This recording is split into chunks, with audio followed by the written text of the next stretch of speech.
Welcome in to the Gaming Discourse. I'm Tyler Frater alongside Richard A. the Cruz. Hello. And Chief Engineer Lieutenant Commander Connor Frater. Good evening. It is Monday, January 17th, 2022. Follow us on Twitter and Facebook at the Gaming Discourse. Go to our YouTube channel, YouTube/Gaming Discourse, where we post videos. Just posted the Midnight Protocol video. Go check it out. Working on a few videos right now about Gloomhaven and about Halo Infinite, and I will actually talk about Gloomhaven this time, which I haven't spoken about it the past few podcasts. I just want to take a moment. This is real quick off the bat, completely irrelevant. Connor, just play me a random sounder. This is Tyler's Sports Corner, real quick. Okay. You're a smart motherfucker. That's right. It's amazing that we live in a world where the Dallas Cowboys exited the playoffs in such an embarrassing fashion. I just want to get that out of the way. I know nobody cares. It makes me extremely happy. I saw the clip. What happened? They didn't pass it off to the ref. They just tried to start another. So the referees set the ball. You can't just hand the ball to a player and the player decides where the ball is set. And that's a rule. I played center in high school and in college. And I had to wait until the ref was done with the football until I could get in my stance and grab it. And if I got in my stance and I picked up, I did this in high school without even thinking about it. If I got in my stance and I picked up the football and moved it forward like a foot to set it down, the refs would stop and they'd reset it because I'm not supposed to move it, right? I can only touch it where it is, and the refs set it where the ball is down at. So it was a really bad mistake on their part. Anyway, like I said, I just wanted to say that real quick. Connor, yes, you have not played anything. I have not. Richard, you've said you've played a little bit. I mean, just Hades. If you want me to gush more about Hades, is there any more gushing you haven't gushed about Hades that you would like to gush? No, it's still just reiterating on the fact that you have to, once you quote unquote beat it the first time, you technically have to beat it 9 more times in order to, I don't want to say complete the story because there's still plenty of story after that, but to complete, I guess, the main arc of the story. Okay. I don't know what happens after that. I just know that I have to do it 10 times, and I think I'm on my 6th or 7th time. And you'd think it'd get boring, and it doesn't, because they keep reeling you in with more revelations. They basically have what I assume is markers in the game that if you go past your like 5th or 6th or 7th run, they will give you more lines or new lines from the characters to kind of coerce you to continue going until you can finally like piece together everything. And also it's the fact that I'm still getting boons from Olympians that if I'm holding a specific weapon or a specific version of the weapon, because you have 6 weapons and each of those 6 weapons have 3 other versions of those weapons that you can use.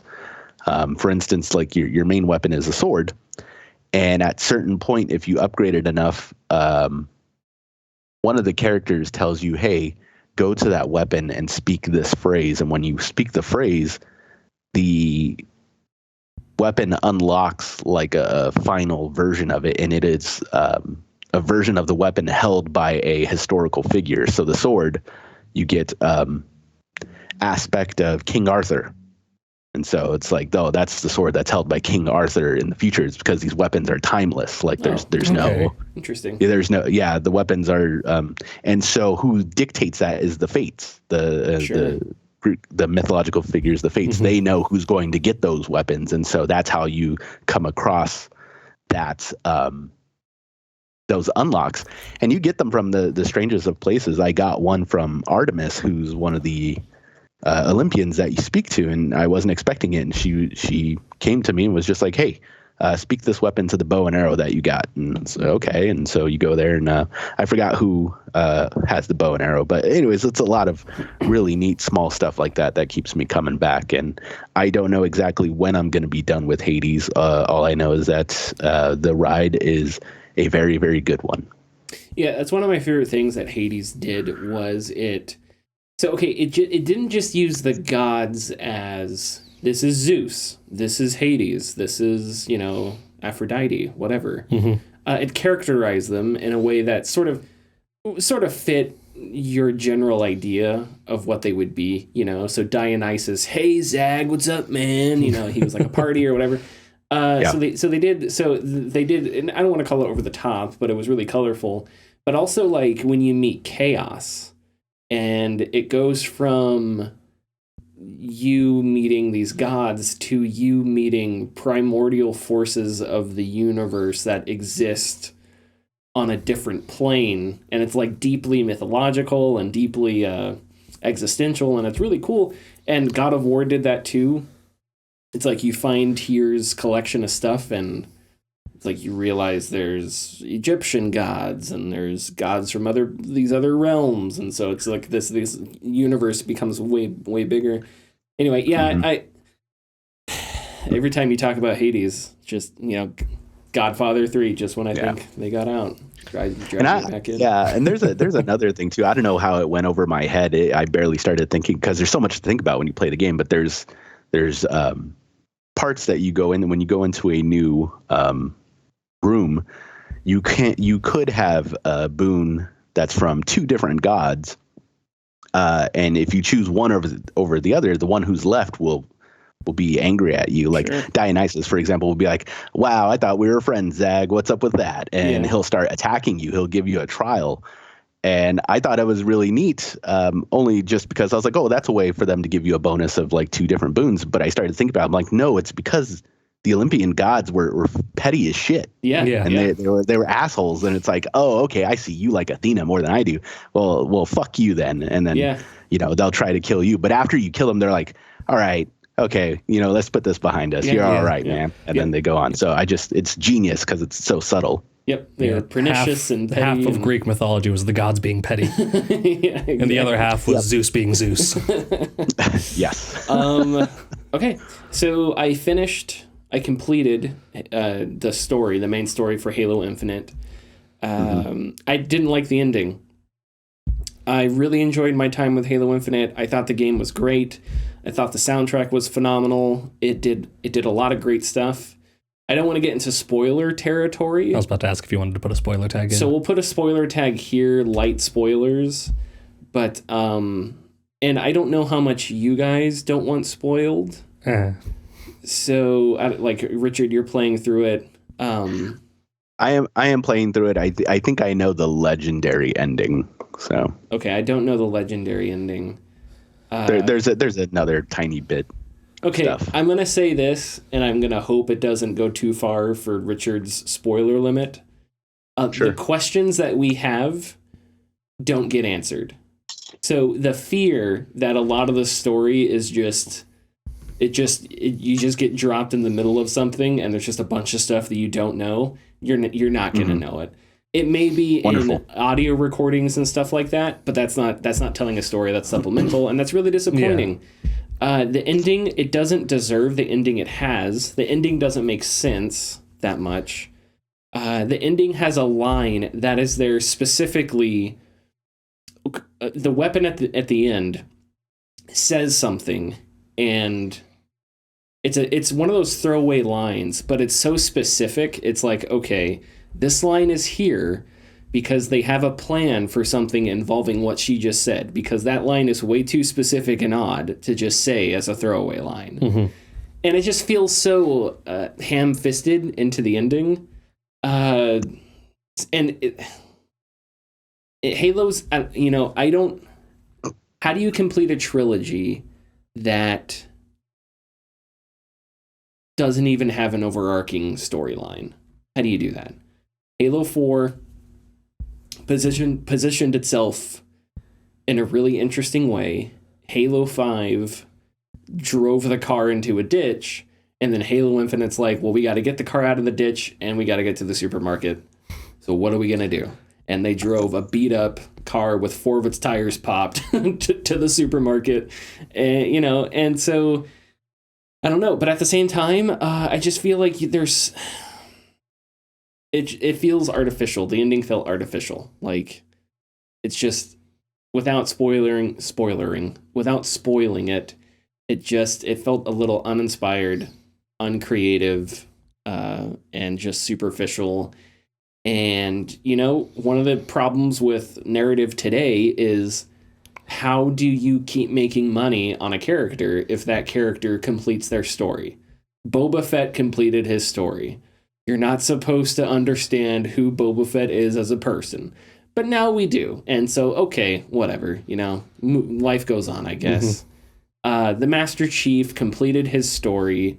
Cortana and he completed their story. Who knows what a different version of Halo 5 could have looked like had it been the Chief versus Didact. The Chief's story is a story where the only ending that makes sense is the Master Chief dying. Because you can't imagine the Master Chief kicking off his boots and drinking a Mai Tai somewhere and taking a break. I mean, there's a lot of stories that should be the only way.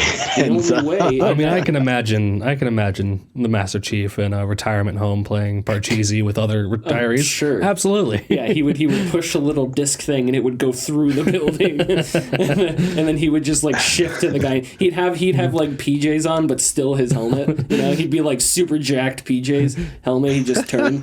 What did I score? Orderly walks in. Chief, mind telling me what you're doing? Finishing this game. Anyway, so yeah, that feels like I don't know. I just wasn't a fan of the ending, and it really dashed a lot of the enthusiasm I had for the game, because the game gets so many things right. Forerunner ruins feel mysterious again. Because of the soundtrack, because of the way the architecture is, they feel mysterious and weird and creepy, but holy, and that's kind of how it was in Combat Evolved and Halo 2. And they recaptured that. And, one thing I would give to Halo Infinite, and the last game that did this was Horizon Zero Dawn. It doesn't worry about slowing the player down. So Horizon Zero Dawn, big open world, awesome. It would take you into these moments where you'd go into like a bunker, and that bunker is a long story section. And there may be minutes where you're walking around as Aloy, and the game essentially becomes a walking simulator. You're listening to audio, you're looking at the environmental storytelling that's around you, what happened to the people that were in this bunker, and that's how it did a lot of its single-player missions, and I really enjoyed that. I enjoyed that it said, okay, out here you're fighting robots, you're having fun, it's chaotic, it's beautiful, whatever, but when you get here, we're going to slow it down, we're going to completely change the pace, and we're going to focus on story. And I thought that was a fine way of telling an open world story, especially when open world stories don't always work, because the open worlds can be so chaotic that something happens, but, something else is going on, or like Arthur starts coughing and it's this big scene where Arthur is coughing and he gets hit by a stagecoach, like happened to Connor. Yeah, so as he's coughing he gets run over by the trolley. Yeah, the trolley in Saint Denis, something like that. Halo, it's still the funniest thing I've ever seen in Red Dead. Halo Infinite's the same way. It's like you have the open world, you fight bad guys, you save Marines, and then you go into a Forerunner structure, and it's like, okay, story sequence. Things are going to slow down. It's a close-knit combat, and it feels much closer to like a Halo game than the open world, which still feels like Halo. It's just sort of a different dimension. But anyway, so it's gotten to the point where it's just like it's hard to care about Halo's story now. Much in the same way that Star Wars is, much in the same way that Star Trek is. Picard's story ended with the last episode of Next Generation. It was written perfect, and that's the story that those characters earned and deserved, and makes sense. But how does Paramount keep making money if they can't do some stupid series about Picard on their streaming service? So dust off Patrick Stewart. You reboot Star Trek Enterprise, the objectively best Star Trek series. Yes, according to one person on Earth, Connor. Nobody else. Anyway, enough about that. So I've been playing a lot of Gloomhaven. So Gloomhaven was a board game released in 2017, I think. Rave reviews. It's still on BoardGameGeek.com, which is a big website if you're into board games and stuff like that. It's still the highest rated game on BoardGameGeek.com, last time I checked. It's an RPG, co-op RPG. And the game is a deck management, cards, right? So you play as a character, you go into dungeons, you have a scenario, you have to do something in a dungeon, and your character has cards. All characters are different. They all have different amount of cards. They have different abilities. So you have tank characters, spellcasters, stuff like that. A quick overview how Gloomhaven works is every round you take 2 cards. And then on each card there's 2 abilities, a top ability and a bottom ability. And you select 2 abilities to do. Now the thing is, you have to select the top or the bottom ability from opposite cards. So if I have a card on the left and a card on the right, I pick the top part of the left card, I have to pick the bottom part on the right card to do as my second ability, right? So you have to manage your cards because cards get discarded, or really powerful cards will get burned, so they go away and it's more difficult to get them back. And if you run out of cards, your character gets exhausted and you lose. So it's a really fun combination of RPG, card management. As you level up, you get more cards, so you can make a character who has a lot of DPS. You can give them some support abilities, so you can kind of make a DPS support hybrid type character if you really want to get into the weeds. I've been wanting to make a video about it for a while because they released a game version, a PC version, a couple of years ago, but it was in early access. It recently came out of early access, and so I wanted to jump into it and see how it differed, see how it played. And there's Gloomhaven's really, I don't want to say complicated, there's just a lot to it. Each hero or mercenary is what the term is supposed to be, is vastly different. So they have different health, so your each hero has a ton of cards. You may have, I don't know, like 40 cards, but if you, depending on the hero you are, you can only take 11 cards with you into a scenario, right? And then if you are level 1, there may only be 12 of those cards available to a level 1 mercenary out of their 40 cards that are available once they're max level, right? So depending on your playstyle, you may want a character that has more cards or less cards or whatever. And card management varies drastically between different mercenaries, because some mercenaries don't have a lot of cards, so you have to be careful with how you use them. But anyway, so it's meant as a co-op game where you play with, friends. And the big driving force behind it is it's not supposed to be an open information game. So everybody picks their abilities, you and 3 other people, and then you're not supposed to say specifically what you're going to do. You're just supposed to give a vague idea of what you're doing. So you're like, I'm going to go over here and fight this guy. And then, I'm going to heal and I'm going to move this way, right? And you kind of give that sense of what you're going to do. But of your 2 cards, they have initiative numbers on them. And you pick one of them to be your initiative, right? So you can go high or low. So depending on how the round shakes out, you may decide to fight an enemy. And then, oh, look at that. Your friend has a higher initiative. By chance, they fight that enemy. They kill that enemy. Well, now you have to figure out what else can I do with this card, or else I'm just going to waste it and it's going to be discarded. So you have to adapt to changing circumstances. And the enemies are like that too. Enemies have their cards, and when their cards are drawn, they have initiatives. So maybe you decide you want to fight an enemy, but then the enemy draws an initiative card, and their initiative is higher than yours, and that makes them run away from you, or it makes them do a really heavy attack on you or something like that. So there's a lot of changing variables when you go into dungeons, and it makes it really fun. It also makes it extremely difficult because you could just get screwed over by bad luck a lot of times. But it's fun, and the customization with the mercenaries is really deep. Not only can you customize your deck of cards and which cards you bring in, you can equip your mercenaries with different equipment that gives them different abilities, health potions that'll up their health. You can you have a attack modifier deck, so every time you attack somebody, you don't roll a die to see how much damage you do or anything. You draw from a deck of cards, and that tells you how much you add or subtract from your attack. So if you're doing an attack of 2 against someone, you flip the attack modifier deck, and it may say +1. So you're like, oh, great, I do 3 damage. It may say -2, so it's okay, I do 0 damage, stuff like that. Over the course of the game, as you level up, you can modify that attack modifier deck to make it better. So you can even choose like how to better customize a attack modifier. So there's all kinds of stuff to do.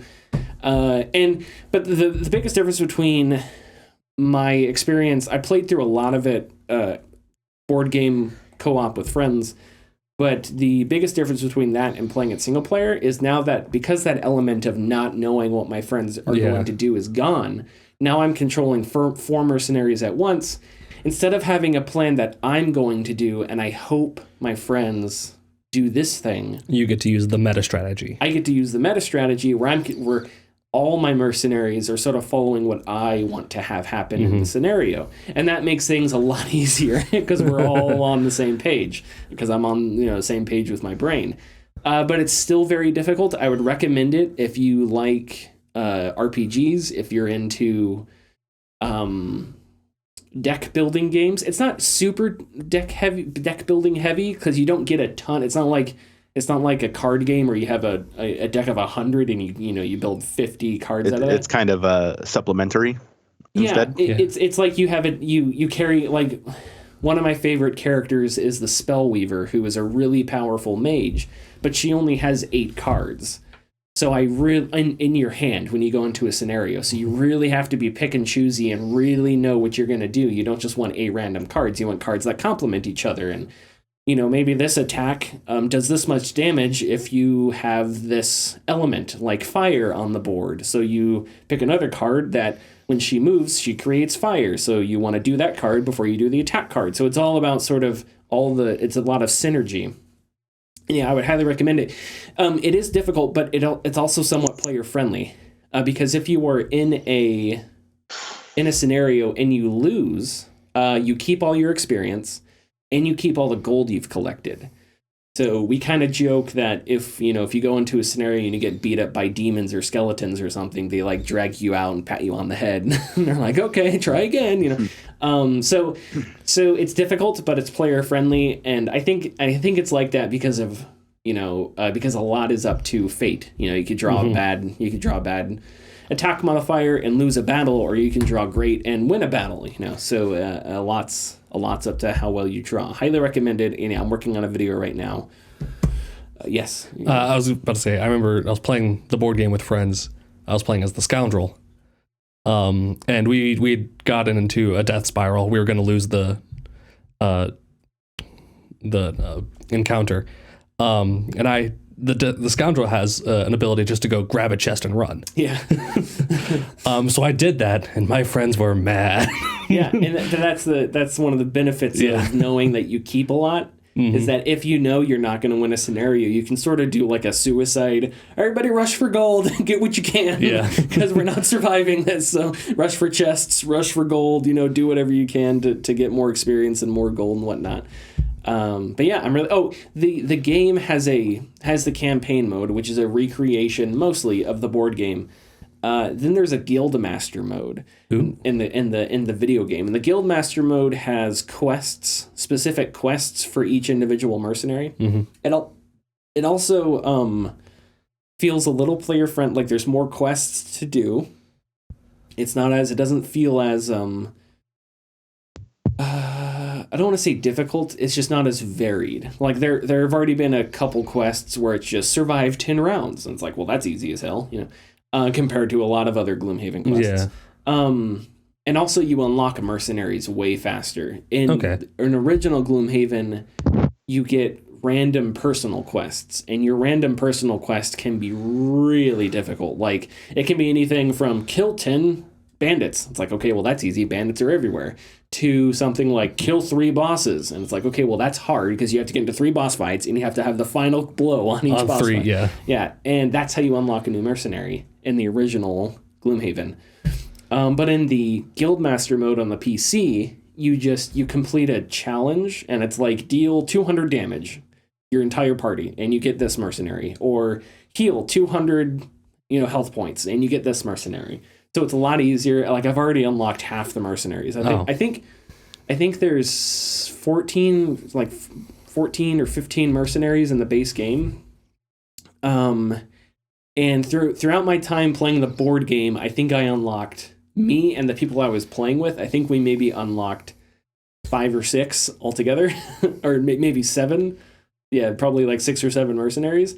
In the Guildmaster mode on PC, I've played for about probably 15 hours. I've unlocked maybe 8 just on my own. So they make it a little more easier to unlock mercenaries that way, and it's a little more player friendly in that regard. Okay, why don't you hit the whatever the hell it's called, commercial, whatever. We want to give a massive shout out to the sponsors of this episode. They have been silently supporting us since the very beginning, and we felt it was time to give them some love. The like and share buttons have been at our side since episode 1 of the podcast. They can be found just beneath this episode. Please give them a click, it helps us greatly. If you're feeling lucky, click the bell icon to enter for a notification anytime we post new content. You may be surprised by what you get. Cory Barlog says that PlayStation Studios pushed Sony for PC ports of their games.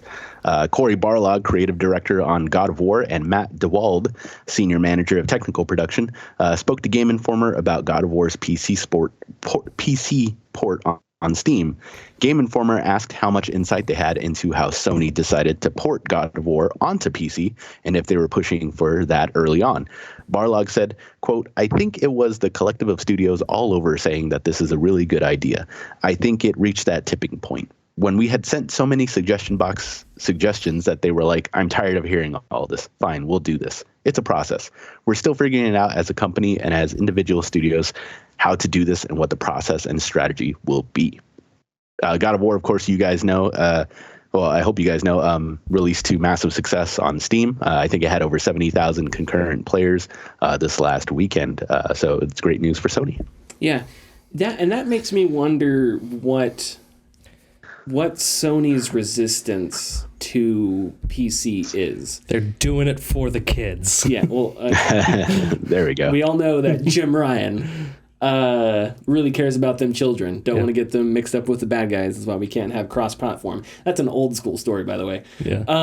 No, but it makes me curious what Sony's resistance is, and listen, I don't want to sit here and pretend Sony has an issue with PC ports that other companies wouldn't. Like, I wholeheartedly believe that, like, if you were to talk to a Nintendo executive about porting something onto PC, they'd fire you on the spot, you know? Like, that's something that they just wouldn't even consider. And it makes me wonder why. Is it because they believe PlayStation is sort of a console centralized experience? They don't want to have something where their games are accessible. That's not really how it sounds. I don't think Herman Holst, who is the head of digital, or not digital, head of Worldwide Studios, I think. Maybe that's Jim Ryan. Yeah, I think so. I think. Yeah, I don't remember. Anyway, he's important when it comes to PlayStation, and he's said something to similar to the effect of, like, we want people to play our games and have it accessible and whatnot. And it's like, okay, I believe that. But what is the resistance to putting your games on PC, you know? And maybe it's just go ahead. I think it's just plain and simply a mindset that's been instilled in the gaming landscape since the 90s, and that is plain and simply, like, you want to play this game, you can only play it here, like, with us. Like, that exclusivity is attractive as a marketing standpoint. And so I think that's all it is, really. I don't think that there's any negative blowback to putting any of your games on PC. It's only more of the pie that you're going to get. It is literally one of the few instances where you can have your cake and eat it too. And a lot of PC players, I mean, I'm looking at it right now. I think there's over 70,000 reviews here for God of War already, and it's overwhelmingly positive. 10,000. Sorry, it's over 10,000. I was way off. 10,000 reviews already, and it's overwhelmingly positive. This is nothing but good for Sony and its brand. Not only that, making money as well. And it seems like a lot of people in the comments or in the reviews appreciate the fact that God of War and other games like Horizon and Days Gone, to a lesser extent, is something that is sorely missing in the eyes of the video game landscape, and that is just simply, here's your game how you want it. It's all there. Like, no need for, like, microtransactions, no need for nothing. This is it, the whole package. So it's attractive for both sides, and like Cory Barlog said, and all the other studios, it'd be a wise decision to port all of their games, whether now or in the future, to PC eventually. I mean, they can definitely get their sales for the first year or two if they want, and then port it to PC after that. That's a great way to go about it. Or if they want to do it day and date, they could do that too. I don't think they'd lose anything out on it. Yeah, I don't know what it costs to port something onto PC. Obviously, it costs time, money, resources. Yeah. If you in the interview, they didn't make it sound like it was super easy. It even came down to tiny things like, I think in God of War, if you were to jump over a gap like a broken bridge or something, it's circle, because circle's the action button, and circle also crushes chests. But on PC, hitting E is the action button, but people in playtesting were pressing spacebar, because spacebar on PC is more connected to jump mentally when people are trying to jump over the bridge. So they're like, okay, so on PC, all of a sudden we have this action that was the same button on PlayStation has to be separated on PC because of the different frame of reference on PC. So there's all kinds of problems like that, which I find interesting. Yeah, I think, Richard, I think you're right. I think it's just a mentality thing. But I do wonder if their success changes that mentality. And of course, a lot of that depends on how well the port is made. Because God of War's port was, I think, what's Eurogamer's their technical. Digital Foundry? Yeah, Digital Foundry was just rave reviews about how good the port was. Yeah. So I think you start there. If God of War was a bad port, it'd be a different story. But if they port them well, and the games are as good on PlayStation as they are on PC, then I don't see what the downside is besides the resources you have to spend on porting it. But do you make that back with a good port on PC? That'd be my question. And that's the idea of putting your games on PC is absolutely changing, and the best example for that is Sega, and how Sega has approached their ports to PC, all particularly Atlas as well, all starting with Persona 4 Golden a couple months back. When that released on PC, it was a gigantic hit, and it made a lot of money for Sega, and I think Sega was taken back by how successful it was. And so now Sega has completely focused on porting their games to PC, or at least bringing them out in the future to PC. So it's, like I said earlier, it's a no-lose scenario for everyone. Yeah, I think probably one other thing, and this is obvious, but I just hadn't thought of it, or at least it seems obvious. I would totally understand Sony not wanting Steam to get a cut from God of War, Like that, I totally understand. I could totally see them just saying, why the hell should Valve get a cut from one of our exclusive consoles, from one of our exclusive studios? If Housemarque makes an open world game in 3 years or 2 years or whatever, when they put it on Steam, it's like, okay, we bought Housemarque. It's a PlayStation exclusive title, but we're going to port it to PC. It has to go to Valve. It has to go to Steam and Epic, because we're not going to put it on some tiny storefront, and we're not going to start our own storefront. I could see Sony starting their own storefront. I could see that too, but I could also see them not wanting to because of the problems associated with that. At least when you do it poorly, and see example, Uplay, Origin. Yeah, and I also don't think that Sony has the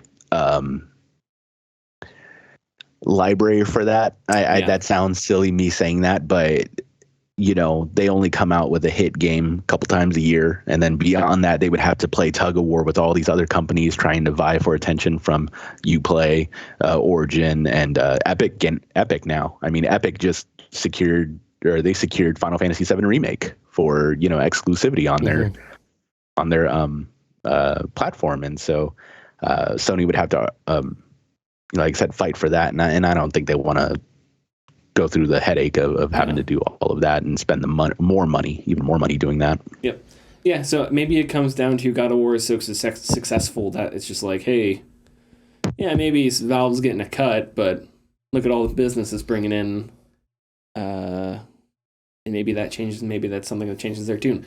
Who knows? They also have no idea if God of War Ragnarok is gonna make the jump. But if God of War Ragnarok 1, we have to hope it's great on PlayStation. Yeah. And then 2, if it makes the jump and the port's good, then yeah, why not? But that's the thing. I think that's the key to all of it, is the ports have to be good. Because as soon as the ports are bad, people will know about it on Steam, and then I just don't think it's not gonna be as successful. The ports have to be good. Phil Spencer doesn't want to virtue shame Activision. This was in an interview with the New York Times. Spencer was asked about abuse at Activision Blizzard, and he responded saying he'd rather learn from or educate partners by sharing what Xbox has done, saying, quote, "I'd much rather do that than get into any kind of finger wagging at other companies that are out there. In terms of work that we do with other companies, I would rather help other companies than try to get into punishing.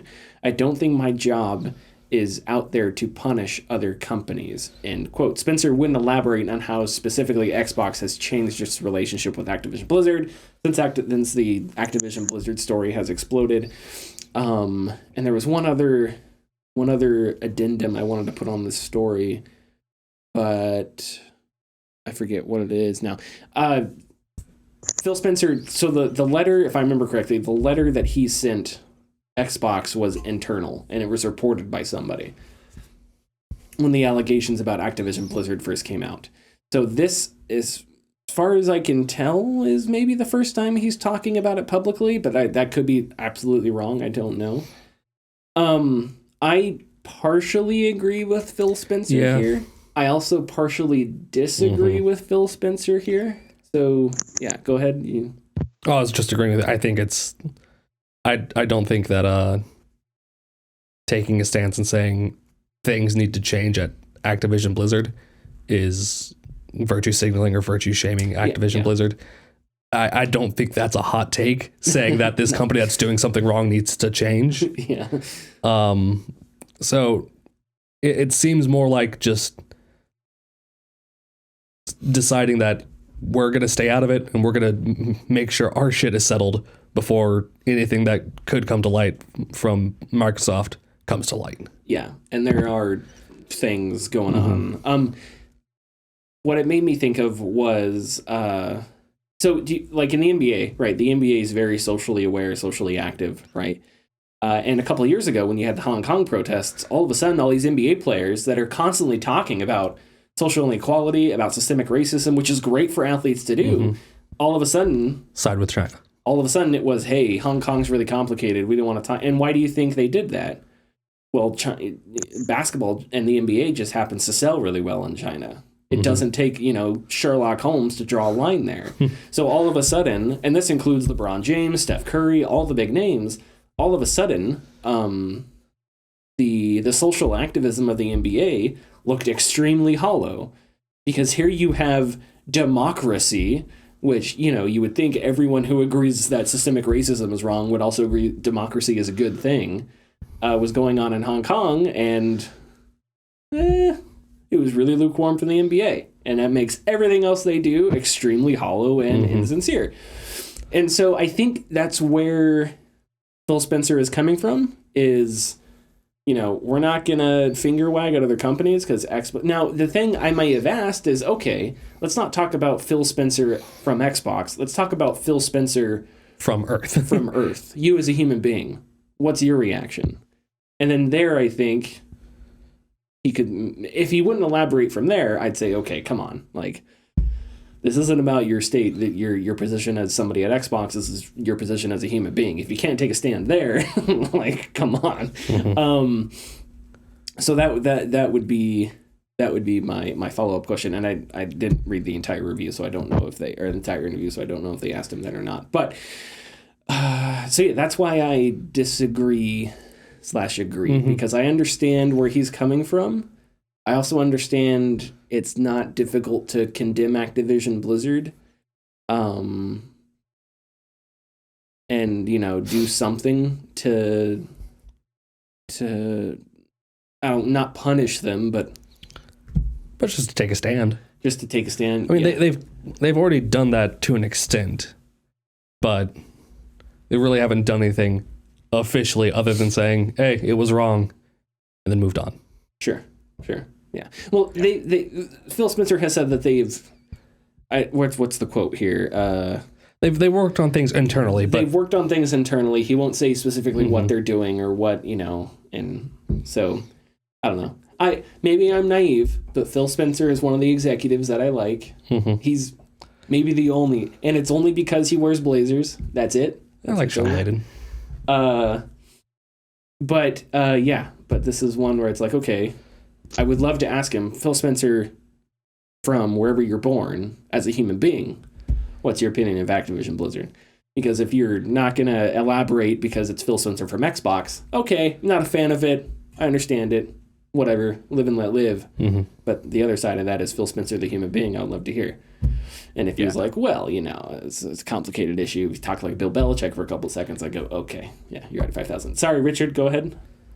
No, that's fine. I think that Phil is definitely playing both sides here. He's approaching it as a businessman. Because I know that he believes that he probably should be admonishing Activision Blizzard for whatever's been going down. But at the same time, you do know that Activision Blizzard has the best-selling series, of all time.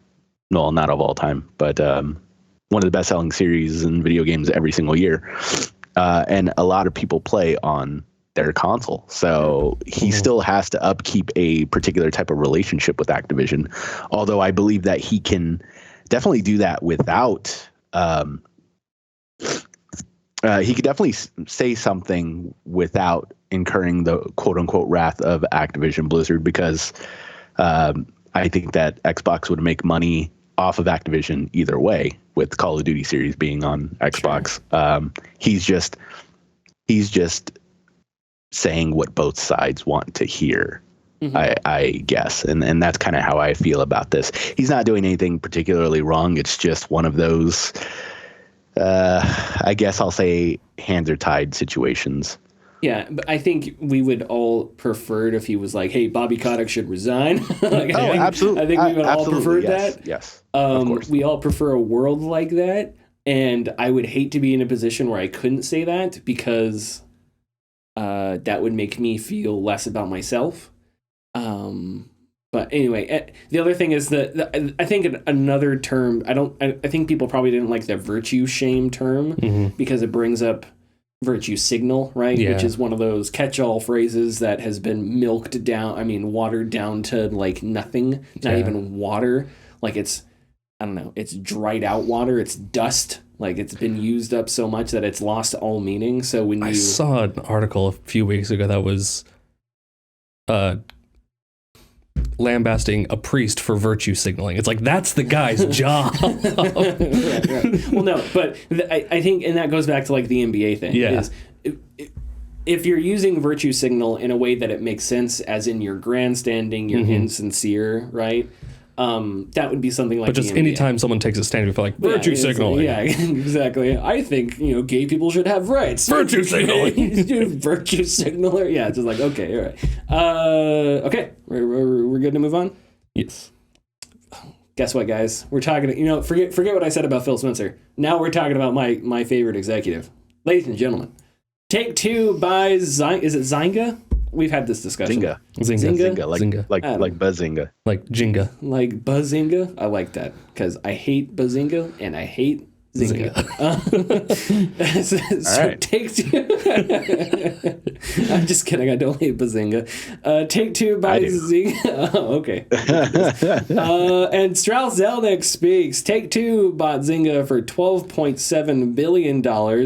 Strauss Zelnick had an interview with gamesindustry.biz, but it's just, after a while, it's just like, I just can't read that guy's quotes.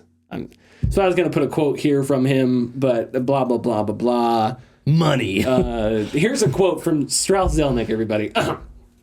Yeah, listen, we invented the Western. Before us, Westerns didn't exist in Americana. And so we took a huge risk by making Red Dead Redemption, and it's purely down to my judgment. End quote there. Strauss Zelnick, everybody. I don't know if that sounds like him. I imagine not. Instead, perfect impression. I'm going to read a quote from Kotaku's review of NBA 2K22 by Luke Plunkett. NBA 2K22, obviously made by, what was it? Take-Two? No, Take-Two Interactive. No, owned by 2K. Yeah. God damn it. Developed by 2K. Yes. Owned by Take-Two Interactive. Yes. Okay. We got there. Right. Congratulations. Awesome. Yeah. Quote, NBA 2K22 is simply not a basketball game. There is basketball in it, but that's not the point. It is instead one erroneous shakedown, an ornate palace built of never-ending attempts to coax more and more money out of the player, despite the full price cost of admission. Some of them crafty and subtle, most of them obnoxiously obnoxious and disgusting in their persistence. It is exhausting being around this game. End We're not quote. just doing this for money. We're doing it for a shitload of money. So the idea behind this acquisition here is, I don't know. You buy Zynga, whatever, and you're like, go make a mobile version of Red Dead. It's gonna be a load of shit, but you can buy cowboy hats for $35, and guess what's gonna happen? They're gonna make a ton of money. Mm-hmm. So there we go. What do we want to say about this? I couldn't care less. I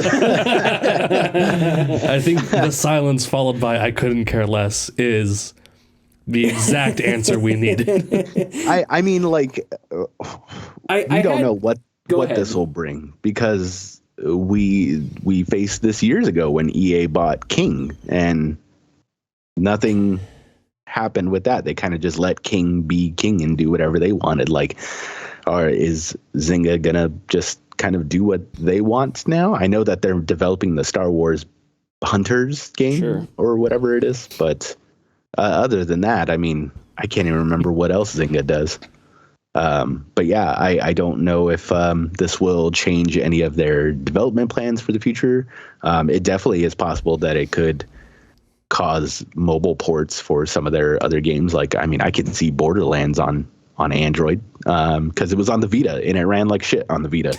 So an Android phone will work wonders for that game.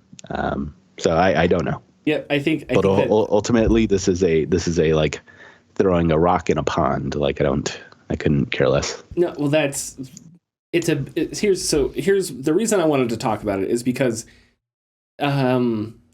So there's a podcast I listen to called Pivot, right? And I'm not smart enough for the podcast. It's just I stumbled into it. They talk about like business and stocks, and these two people, Scott Galloway, who is a professor at NYU, and the other woman she's a writer, but I forget her name. But anyway, they're both incredibly smart, incredibly successful. They own tons of businesses, or own a couple businesses or something. I don't know. Anyway, the point is, they talk business. So they talk acquisitions, they talk, just business in general. And this came up.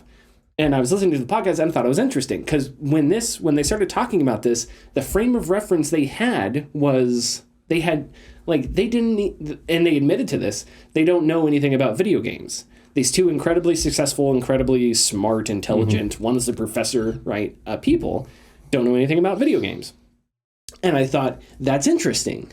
Because when you have the frame of reference when you don't own companies and instead play a ton of video games, and you're not a professor at NYU, instead you're tenure as an Elite Dangerous where you have an ASP with an 80 light year jump, you understand. You understand a bit more of the context here, which is, this isn't an acquisition that makes anyone excited. Why is that? Because it's a mobile acquisition, so it's not about innovation. It's not about doing something new for Red Dead or GTA or any of Take-Two's properties or any of the studios they own. It's just about shoving Red Dead Redemption onto a phone so that some kid somewhere will buy a horse that's totaled at 15 cowboy bucks, and 15 cowboy bucks you have to get for $20 on the cowboy store, and that's the entire point of this entire thing, and it's worth $12.7 billion because we live in hell. And I was gonna bounce. Let's be honest, it wouldn't be cowboy bucks, it's horseshoes. Sure, whatever. Yeah. But anyway. Yeah, whatever. Fuck you, Connor. No, I mean, it could be anything. But when we think back to the Bethesda acquisition by Microsoft, think about the reaction to that, right? That was a huge story when that happened, right? No one gives a shit about this, but that was a huge story. Why is that? Because Bethesda makes video games, mostly. They don't, and they own a lot of interesting IPs. Microsoft has been really shaking up the landscape with Xbox Game Pass, with xCloud, and they seem dedicated mostly to not, shitting out shitty mobile games like Zynga or whatever the hell it's called, right?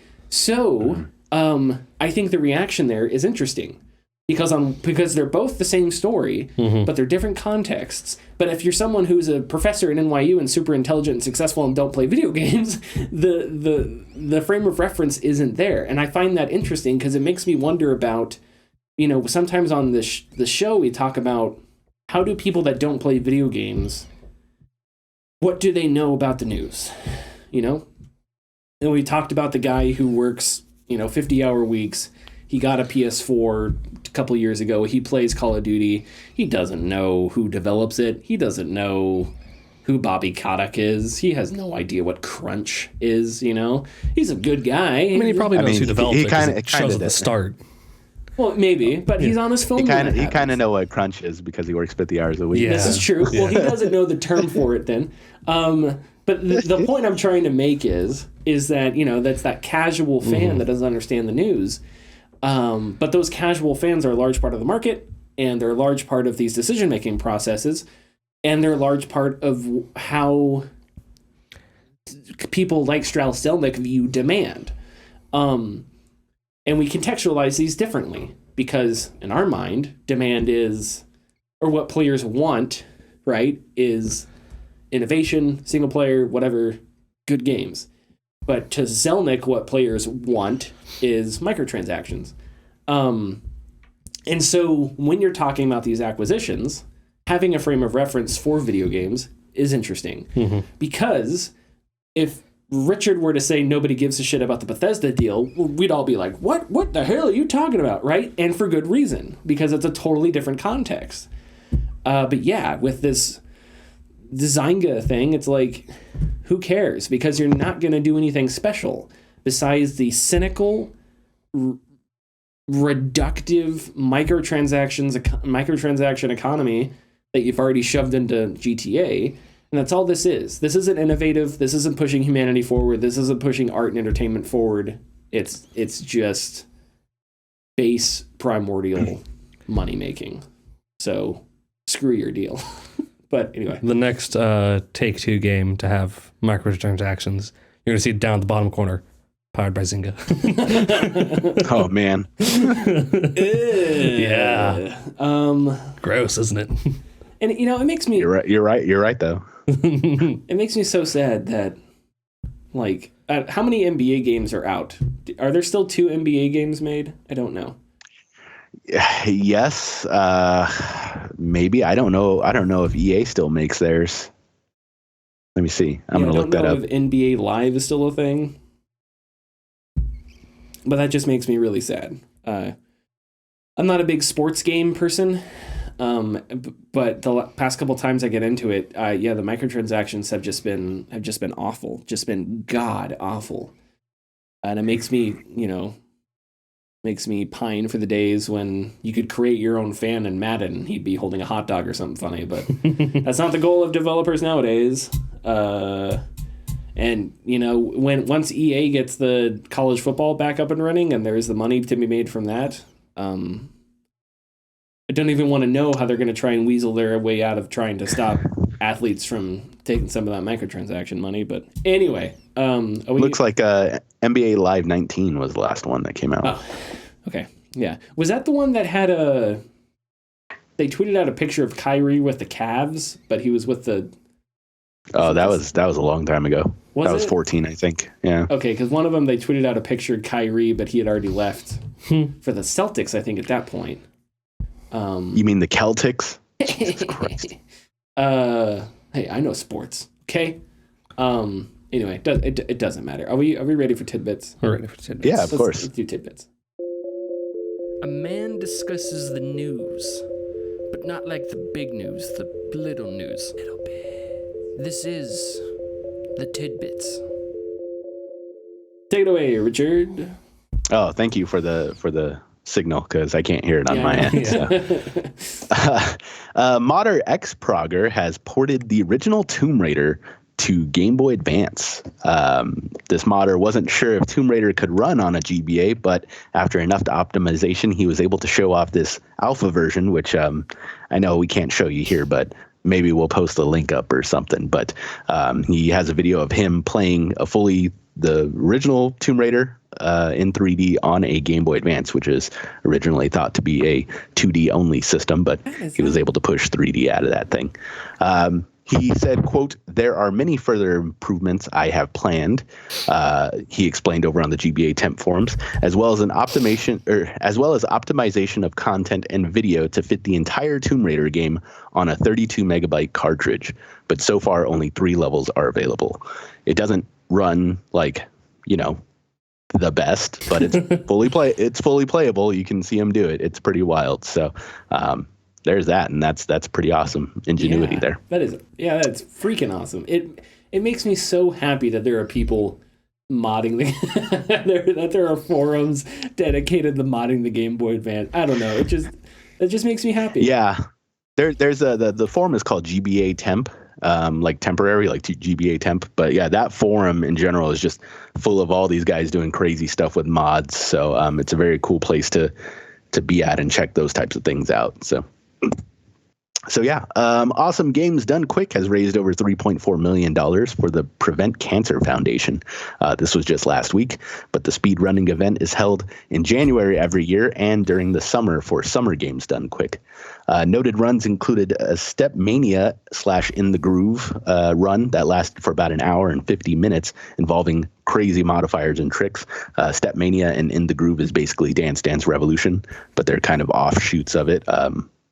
A kind of a third-party version of the game, and then a modded version of the game for PC. But for someone to play an hour and 50 minutes straight of that game with the type of tricks that they were doing and the type of maps that they had on is absolutely nuts. It's definitely a crazy sight to behold.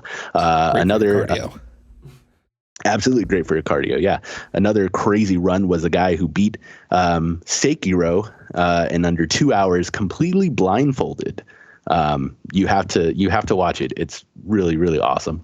The event even saw 7 world records being broken as well, including those for Kena Bridge of Spirits, Sonic the Hedgehog 4 Episode 2, and Keep Talking and Nobody Explodes. But I love watching this event every time that it comes on. It's just really cool to see all these tricks that these guys perform while playing these games that you never would have figured you could do if you didn't mess around with the game. So it's really awesome. I don't understand how you start something like that. That guy got up one morning. He opened his eyes and he told himself, "I'm going to beat Sekiro Shadows Die Twice in 2 hours today." And you know what? I'm going to wear a blindfold. I'm gonna blindfold myself. I get up and I'm like, if I can make it to the coffee machine, I will have survived. That guy's like, I'm going to hate myself for 2 hours blindfolded. I don't know. He seemed pretty content doing it, but that's masochism for you, I guess. He should be in SEAL Team 6 because apparently nothing can shake him. But anyway, all right. Continue, Richard. I'm sorry. Last tidbit here. Retailers are pulling PlayStation Now gift cards off shelves by January 21st. U.S. retailers have been pulling these cards a couple weeks ago, whereas the UK retailers have been instructed to remove the cards by the 21st of January. This lends credence to the Bloomberg report a couple weeks back about Sony merging specific services all into PS Plus, so that there could be new bundles offered. Spokesperson at Sony stated, quote, "Globally, we are moving from PlayStation Now gift cards to focus on our current cash denomination PlayStation gift cards, which can be redeemed for PlayStation Now," which is definitely, corporate speak. That's not that. I almost had the word. Sorry, I'm sick right now, guys. Oh, it's okay. It's okay. You gotta not promo. Not whatever. Anyways, it's just corporate speak. Honestly, if they wanted, PlayStation Now gift card is easier to buy than it is to buy PlayStation gift card and then tell your significant other to buy PlayStation Now with it. It doesn't make sense to do that. So their excuse for blending those together is, sounds correct, but I don't think it is. Okay. And that's it for Tidbits. Alrighty. Follow us on Twitter and Facebook at The Gaming Discourse. Go to our YouTube channel, YouTube/Gaming Discourse. Check out the Midnight Protocol videos. Few videos up here, hopefully in not too much longer, maybe a week or so. And we will see you next week. Bye. Bye-bye.